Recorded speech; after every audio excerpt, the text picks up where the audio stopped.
Continuando con los refranes pa este mes, agua de xineru fai payeru, agua de enero hace pajar. La lluvia en este mes es beneficiosa para el posterior desarrollo de la vegetación y las cosechas. A bon xineru dai fuebu, a buen enero préndele fuego. El buen tiempo en enero es perjudicial para el tiempo del nuevo año que está comenzando. Hay otras variantes. Al bon xineru prende-y fueu.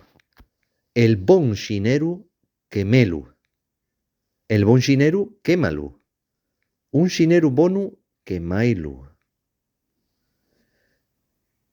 Ayos al ayeru que ya vien xineru. Ajos al ajero que ya viene enero. Esta es la época límite para plantar los ajos, siembra que puede empezarse ya en noviembre. ¿Qué te parecen los refranes de güey?